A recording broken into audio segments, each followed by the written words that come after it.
Sot janë mbushur 26 vite nga çlirimi I Kosovës prej Serbisë si shtet pushtues nga 12 qershori I vitit 1999. Megjithse tashmë ka kaluar një qerek shekulli nga koha e luftës, ende edhe sot kushdo që mëton ta njohë Kosovën edhe si shtet, edhe si shoqëri, edhe si realitet politik, duhet ta njohë mirë Kosovën e viteve 90. Dhe sa po t'i qasim me historisë e Kosovës së dekadës së viteve 90, një nga emrat kyç të jetës politike që shfaqet është emri I Bujar Bukoshit, I cili para 2 ditësh me 10 qershor 2025 u nda nga kjo jetë në moshën 78 vjeçare. Në kronikat dhe lajmet e përditshme të asaj kohe, emri I Bujar Bukoshit është pothuajse I kudo ndodhur, që nga viti 1991, Bujar Bukoshi ishte kryeministër I qeverisë në ekzil të Republikës Kosovës.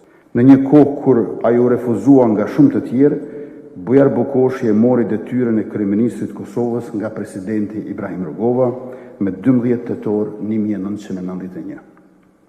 Pra, Bujar Bukoshi ishte kryeministri I parë dhe I fundit I Republikës së parë të Kosovës. Ai ishte I guximshëm në çdo situatë. Kurajoz në politikë bërje, realist në qëndrime dhe adhurues I veprimeve.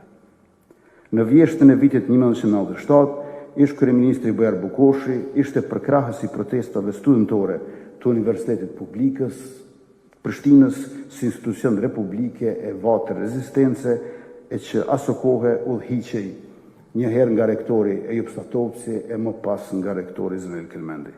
Një nga shërbimet më të vështira që më është dashur t'i bëj babit tim është kjo që e bëj tani. Të flas për to në emër të familjes. Një gjë që ai do të ma lehtësonte me siguri me ndonjë shaka. I nderuar zotëri kryeministër, të nderuara zonja dhe zotëri, miq dhe dashamirës.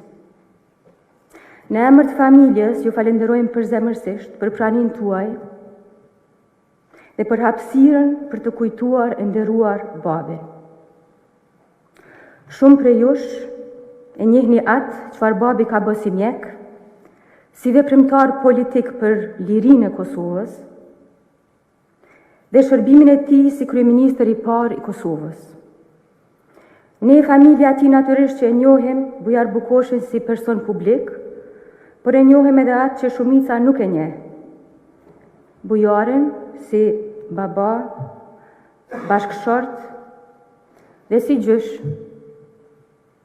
Aq sa ishte I sakt me skalpelin në sallën e operacionit, aq ishte edhe I drejt për drejt I guximshëm në ndjekjen e vizionit për vendin tonë.